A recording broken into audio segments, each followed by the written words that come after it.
75-year-old Evelyn Mercer stood shivering on the porch, watching the bank repossess the only home she'd ever known.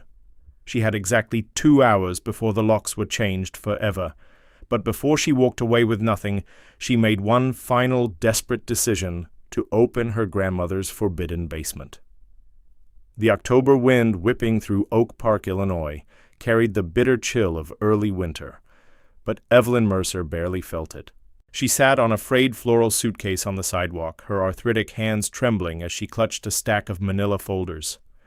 Inside those folders was the bureaucratic autopsy of her life, her late husband's staggering oncology bills, the predatory reverse mortgage documents she had signed in a haze of grief, and the final stamped foreclosure notice from First Midland Trust. At 75, Evelyn was being thrown into the street. The house behind her at 412 Maplewood Drive was a fading Victorian beauty. Its paint was peeling and the wraparound porch sagged, but it held the echoes of 3 generations.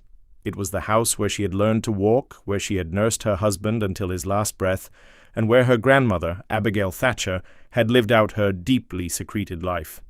"Mrs. Mercer, I'm going to need you to step entirely off the property line." A voice clipped through the crisp morning air. Evelyn looked up. Taylor Gable, the regional vice president of First Midland Trust, stood on her porch. He was a man in his early 40s who wore his tailored charcoal suit like a weapon. He checked his gold Rolex, his mouth set in a tight, impatient line. Beside him stood a Cook County Sheriff's Deputy, Officer Miller, who at least had the decency to look ashamed of his role in this tragedy. "I have until noon, Mr. Gable," Evelyn said, her voice surprisingly steady despite the rapid beating of her heart. "The court order explicitly stated noon. It's 10:15. Gable sighed, rubbing his temples as if Evelyn's destitution was a personal inconvenience to him. "The locksmith is en route. My contractors are arriving at Wangatidao to begin gutting the interior. This property has been sold to a developer, Mrs. Mercer. Delaying the inevitable only makes this harder on yourself." Gable's family had deep roots in Oak Park. His grandfather, Reginald Gable, had founded the very bank that was now seizing her home. The Gables practically owned the local government, and Taylor was known for acquiring distressed properties, bulldozing their history, and erecting sterile, high-priced condominiums. Evelyn was just another insect on his windshield. "I need to do one last sweep," Evelyn said, pushing herself up from the suitcase. Her knees popped, a sharp reminder of her age. "I left a box of photographs in the parlor." Gable opened his mouth to object, but Officer Miller stepped forward. "Let her go in, mister." "Gable, she's got until noon. I'll keep an eye on the clock." Gable sneered, but stepped aside. "Make it quick. If you aren't out by 11:45, I'm having the deputies physically remove you." Evelyn walked past him, stepping over the threshold of her home for what she believed was the last time. The house was hollow, stripped of its furniture, leaving only pale rectangular ghosts on the floral wallpaper where picture frames had hung for decades. The silence was deafening, broken only by the creak of the original hardwood floors beneath her sensible orthopedic shoes. She retrieved her small cardboard box of photographs from the parlor mantel. As she turned to leave, her gaze drifted down the long, dim hallway toward the staircase. Tucked directly beneath the stairs was a heavy, solid oak door. Unlike the rest of the house, which featured ornate brass knobs, this door was secured by a massive rusted iron deadbolt and a heavy Yale padlock. It was the door to the basement. A cold shudder rippled down Evelyn's spine as a memory from 1982 forcefully surfaced in her mind. It was the night her grandmother, Abigail, had passed away in the upstairs bedroom. Abigail had been a hardened survivor of the Great Depression, a woman who trusted no one, kept her cash in coffee cans, and never spoke of her past. On her deathbed, her frail hand had gripped Evelyn's wrist with terrifying strength. "Never open the cellar, Evie." Abigail had wheezed, her eyes wide with a mixture of terror and fierce command. "Whatever happens to this house, let it rot. Swear to me. Do not open that door. The past must stay buried." For 40 years, Evelyn had honored that dying wish. When the water heater needed replacing, she had a new one installed in the utility closet upstairs, leaving the basement abandoned. As the decades passed, the locked door became nothing more than a piece of background scenery, a quirky family mystery overshadowed by the daily struggles of life. But standing there now, with her life reduced to a single suitcase on the sidewalk and a ruthless banker waiting outside, a spark of defiance ignited in Evelyn's chest. She had lost her husband. She had lost her savings. She was losing her home to a corporate machine. She had absolutely nothing left to lose. Evelyn set the box of photos down. She walked slowly down the hall, standing before the heavy oak door. The iron padlock was coated in a thick layer of reddish-brown rust. "The past must stay buried," her grandmother's voice echoed in her mind. "I'm sorry, Grandma," Evelyn whispered into the dusty air, "but they're taking the house anyway. They're going to bulldoze your past." She needed to know what was down there. If it was just old junk, it didn't matter. But Abigail's paranoia had been absolute. What if there was something valuable? What if there was something that could save her? Evelyn remembered another of her grandmother's quirks. Abigail had never thrown anything away, and she hid things in plain sight. Evelyn rushed into the old sewing room at the back of the house. In the corner sat Abigail's antique Singer sewing machine table. Evelyn dropped to her knees, ignoring the sharp pain in her joints, and felt beneath the wooden floorboard right under the iron pedal. It was loose. Prying the board up with her fingernails, she reached into the dusty cavity. Her fingers brushed against something cold and heavy. She pulled it out. It was a thick brass skeleton key on a tarnished chain. Evelyn clutched it to her chest, her breathing shallow. She checked her wristwatch. 10:30. She had exactly 90 minutes before Gable and the deputies stormed in. She hurried back to the basement door. Her hands shook violently as she inserted the brass key into the old Yale padlock. For a terrifying second, it didn't turn. The internal pins were frozen with decades of disuse.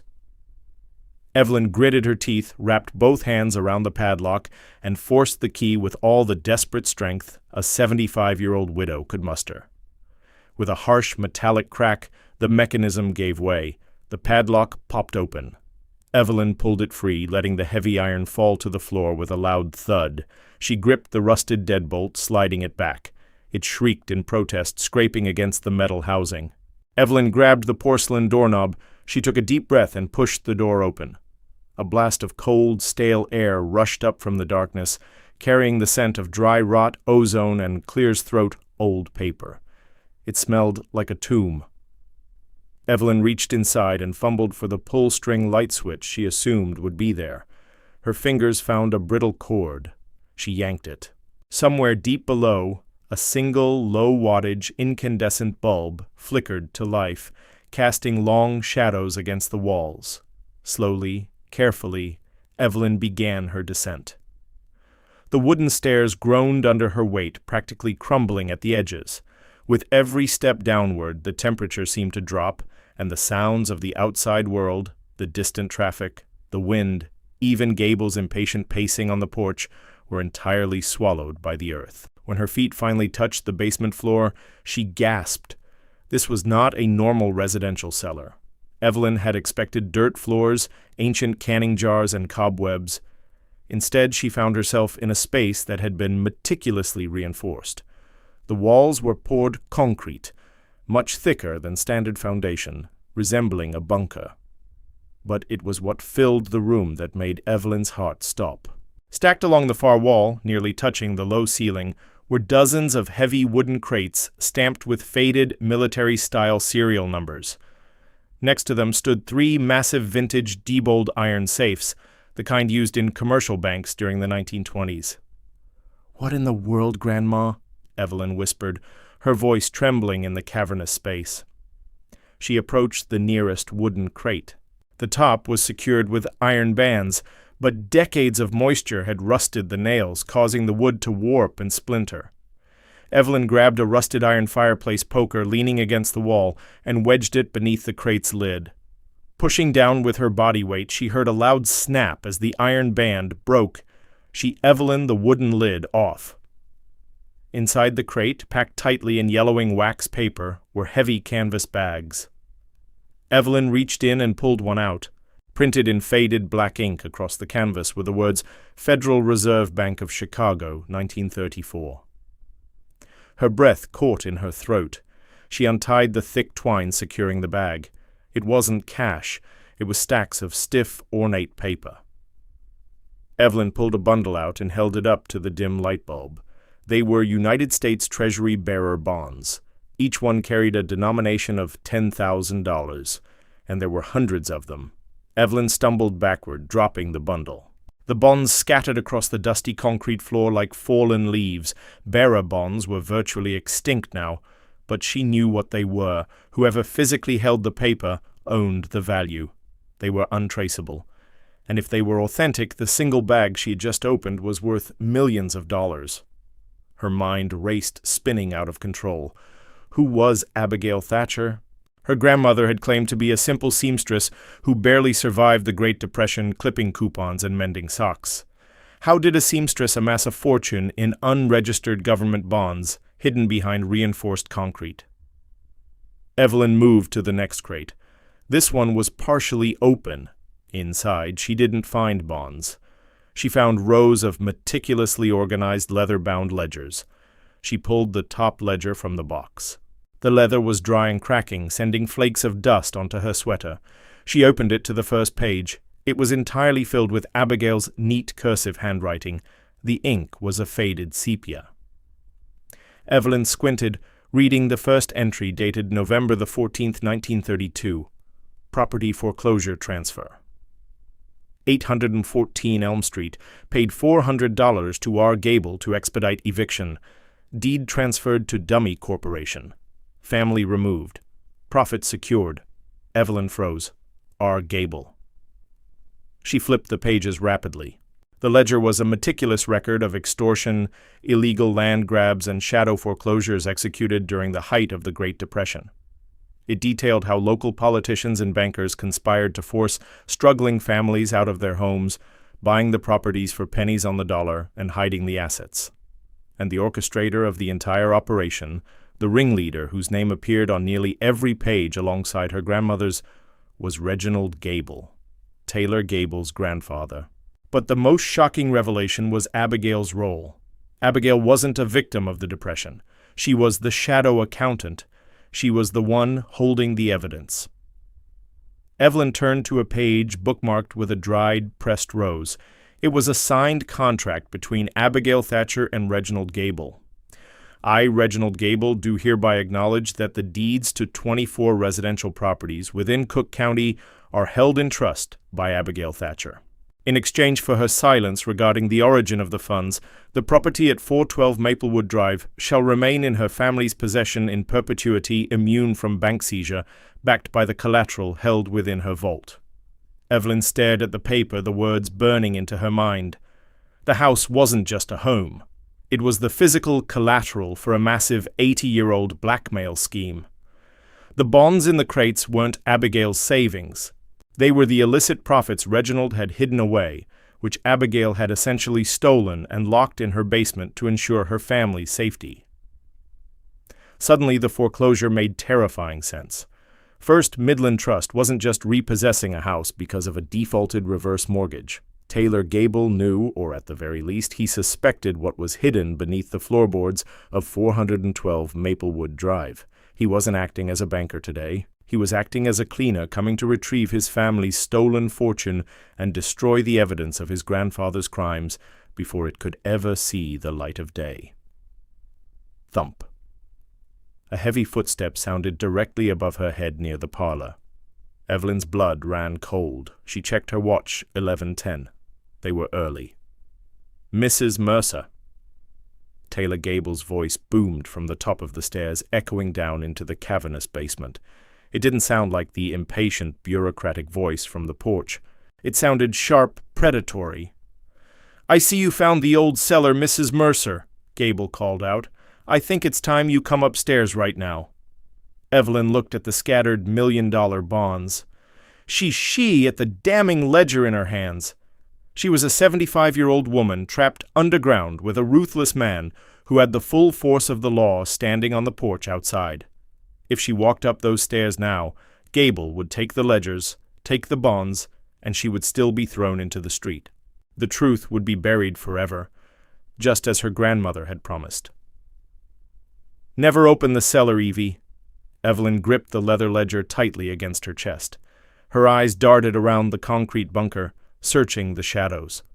Behind the massive Diebold safes, partially obscured by a stack of rotting burlap sacks, she saw something that shouldn't be in a basement. It was a heavy steel door, painted to blend into the concrete, equipped with a rusted commercial push bar. It was a tunnel. "I'm coming down, Mrs. Mercer," Gable's voice echoed, followed by the heavy, deliberate sound of his leather wingtips descending the wooden stairs. Creak, creak. Evelyn shoved the ledger into the large pockets of her oversized cardigan. She grabbed 2 bundles of the bearer bonds from the floor and stuffed them in as well.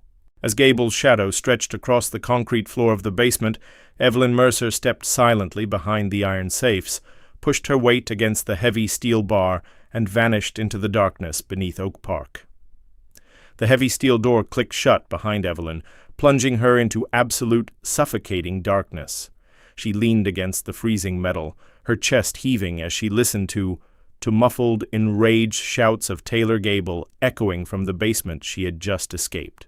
The tunnel smelled of damp earth, rust, and ancient secrets.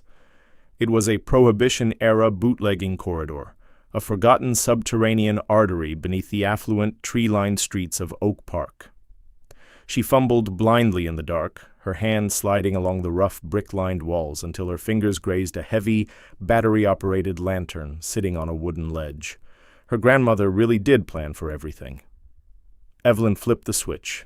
A harsh beam of light pierced the gloom, illuminating a narrow passage that stretched endlessly into the subterranean abyss. She had to keep moving. Above ground, the situation was rapidly deteriorating. Taylor Gable stood in the center of the concrete bunker, his tailored suit dusted with 80 years of accumulated grime. He kicked a scattered bearer bond with the tip of his expensive Italian leather shoe, his face twisted in a mask of pure, unadulterated fury. "Where did she go?" he screamed at the 2 private contractors who had just jogged down the stairs. Officer Miller remained on the ground floor, entirely unaware of the hidden depths and the crimes being uncovered below. Gable knew that if Evelyn Mercer walked into a police station with that ledger, his family's legacy and his own lucrative career at First Midland Trust would be incinerated in a federal investigation.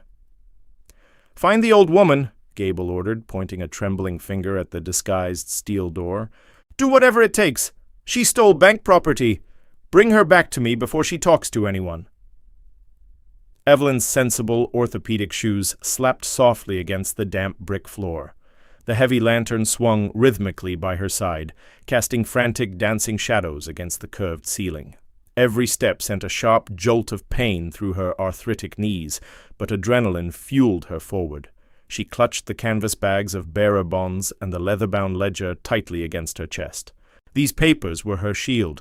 They were the absolute key to dismantling the corrupt empire that had just thrown her onto the street. The tunnel gradually sloped upward, the air growing slightly warmer, carrying the faint, unmistakable rumble of the Chicago L train passing overhead. She was nearing the Green Line tracks. Abigail had deliberately built her escape route to lead directly toward the city's transit system.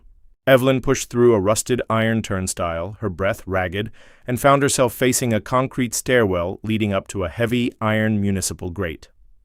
With a final, agonizing heave, Evelyn pushed the iron grate open. The harsh, blinding light of late morning poured in, momentarily blinding her. She crawled out into an overgrown alleyway behind a row of brick storefronts on Lake Street. The cold October wind bit fiercely at her face, but she had never felt so alive. She checked her watch. It was 11:40. Back at her house, the official eviction deadline was approaching. She needed a sanctuary, and she knew exactly where to go. 3 blocks away sat the law office of Martin Caldwell, a retired federal prosecutor who now ran a small pro bono civil rights practice. Martin was a bulldog of a lawyer, a man who absolutely despised corporate bullies and had known Evelyn's late husband for decades. If anyone could navigate the explosive radioactive contents of Abigail's ledger, it was Martin. Evelyn practically stumbled into the small wood-paneled reception area of Caldwell and Associates. Martin Caldwell, a man in his late 60s with a shock of thick silver hair and piercing blue eyes, looked up from his messy desk. He immediately recognized the sheer terror and exhaustion etched into Evelyn's wrinkled face. "Evelyn? What on earth happened? Are you hurt?" he asked, rushing around his desk to help her into a worn leather armchair. She couldn't speak immediately. She simply dropped the heavy canvas bags onto his desk with a loud metallic thud. Then, with trembling hands, she pulled the ancient leather-bound ledger from her oversized cardigan. "They evicted me, Martin," she wheezed, catching her breath. "Taylor Gable threw me out, but I found something. I found my grandmother's secrets. First Midland Trust is built on a lie. They stole everything." Martin's brow furrowed in deep confusion. He poured her a glass of water, his eyes darting between the exhausted widow and the strange items on his desk. He opened the first canvas bag, expecting to find old family heirlooms, or perhaps old silver coins. Instead, he pulled out a stack of crisp United States Treasury bearer bonds. His jaw practically dropped. "Evelyn, these are $10,000 denominations. There must be millions of dollars here. Where did you get all these?" Evelyn pointed a shaking finger at the leather ledger. "Read it, Martin. Just read the first few pages. It's all in there. My grandmother worked for Taylor Gable's grandfather during the Great Depression. They extorted families. They orchestrated fake foreclosures. The bank is a criminal enterprise. And my house, the house Gable just seized, was the collateral to keep the entire scheme quiet." For the next 45 minutes, the small law office was dead silent, save for the frantic turning of brittle, yellowed pages. Martin Caldwell's expression shifted rapidly from disbelief to profound, cold anger. The ledger was a perfectly documented roadmap of systemic financial terrorism. Reginald Gable had essentially run a shadow mafia disguised as a reputable community bank. "This is unprecedented," Martin finally whispered, running a hand through his silver hair. "This document proves that the foundational assets of First Midland Trust were acquired through mass extortion, and the contract it explicitly grants your family perpetual ownership of 412 Maplewood Drive as silence money." Martin looked at Evelyn, his eyes burning with a fierce protective fire. "Gable didn't evict you because of a reverse mortgage, Evelyn. He evicted you because he needed to destroy this room." Suddenly, the glass door of the law office rattled violently. A police cruiser had just up to the curb outside. Two officers, accompanied by a smug-looking Taylor Gable, stepped onto the sidewalk. Gable had used his immense political leverage to track her down, likely claiming she had fled the property with stolen bank assets. "They're here," Evelyn gasped, her heart plummeting into her stomach. "They're going to take the ledger. They're going to arrest me." Martin Caldwell stood up, his posture suddenly radiating the intimidating authority of a former federal prosecutor. He calmly scooped the bearer bonds back into the canvas bags and locked them, along with the original ledger, inside his heavy steel floor safe. He kept only a photostatic copy of the contract on his desk. "Let them try," Martin said, a dangerous smile playing on his lips. "We are not running anymore." The door swung open, and Taylor Gable strode in, closely followed by the two Oak Park police officers. Gable's eyes immediately locked onto Evelyn, narrowing with malicious intent. "There she is," Gable commanded, pointing a manicured finger at the elderly widow. "Officers, arrest that woman. She trespassed on bank-owned property and fled with highly classified corporate documents and stolen valuables." The officers hesitated, clearly uncomfortable with the prospect of handcuffing a frail, 75-year-old woman in a cardigan. Martin Caldwell stepped forward, placing himself firmly between Evelyn and the police.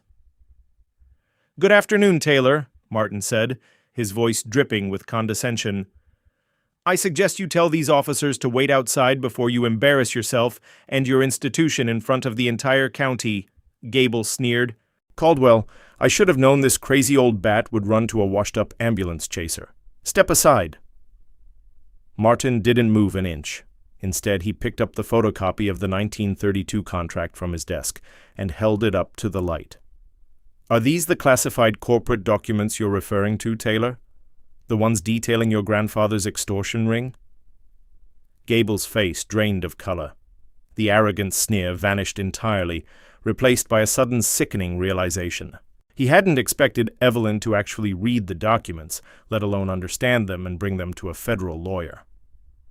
"That is a forged document," Gable stammered, though his voice lacked its previous booming authority. "It's a pathetic fabrication," Martin chuckled darkly. "A fabrication? That's interesting. Because I just got off the phone with the director of the SEC's Enforcement Division, a man who happens to be a former colleague of mine. I also sent high-resolution scans of the entire ledger to the Chicago Tribune's investigative desk. The silence in the room became absolute. The two police officers exchanged nervous glances, slowly realizing they had been pawned in a massive corporate cover-up. Gable took a step backward, his polished facade completely shattering. The implications were catastrophic. If the ledger went public, First Midland Trust would face immediate federal indictments, massive class action lawsuits from the descendants of the extorted families, and total financial liquidation. "What do you want?" Gable hissed, his voice dropping to a desperate whisper. "Name your price, Caldwell. We can make this disappear." Evelyn finally stood up from the leather armchair. She walked slowly past Martin, stopping mere inches from the man who had tried to ruin her life. Her fear was entirely gone, replaced by the indomitable, iron-willed spirit of Abigail Thatcher. "I don't want your money, Mr. Gable," Evelyn said, her voice echoing with quiet, devastating power. "I want my home. I want the reverse mortgage voided immediately with extreme prejudice. Furthermore, the bearer bonds found in my basement, the funds your grandfather stole from innocent people, will be cashed. Half will be placed into a restitution fund for the families listed in that ledger. The other half remains mine as per the 1932 collateral agreement your grandfather signed." Gable looked like he was going to be physically sick. He was trapped. It was a perfect, inescapable checkmate. If he refused, he went to federal prison and the bank collapsed. If he agreed, he lost millions, but the bank survived to face the restitution claims silently. "You have exactly 5 seconds to agree, Taylor," Martin added, checking his watch, "or I hit send on the email to the FBI." Gable swallowed hard, his throat completely dry. His hands trembled violently as he looked at the elderly woman he had casually dismissed as collateral damage. She had completely outplayed him.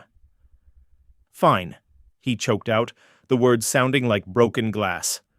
"You win, Mrs. Mercer. The house is yours. I will have the legal team draft the paperwork immediately." He turned and practically fled from the office, shoving past the highly confused police officers, his grand legacy crumbling into dust. Evelyn watched him go, a profound sense of peace washing over her tired body. She had fought the impossible battle, and she had won. Martin Caldwell placed a comforting hand on her shoulder. "You did well, Evelyn. Your grandmother would be incredibly proud."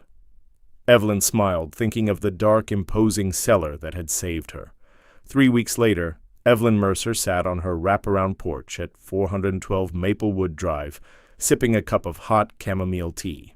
The autumn leaves were falling rapidly, blanketing the front lawn in brilliant shades of gold and crimson. The house belonged to her, free and clear, forever. The restitution fund was already changing the lives of dozens of families across Cook County, and Evelyn, the 75-year-old widow who was almost thrown into the street with absolutely nothing, was now a multimillionaire. She looked down at the heavy brass skeleton key resting gently in the palm of her hand. The basement was no longer a forbidden tomb of terrifying secrets. It was a profound testament to survival, a hidden fortress that had finally fulfilled its true purpose. The past had been unearthed, and it had finally set her free. If Evelyn's incredible journey from eviction to millionaire whistleblower kept you on the edge of your seat, please hit that like button and share this video. We uncover real hidden history and incredible true stories of ordinary people fighting back every single week. Don't forget to subscribe and click the bell icon so you never miss out on our thrilling historical deep dives. What would you do if you found a secret basement? Let us know in the comments below.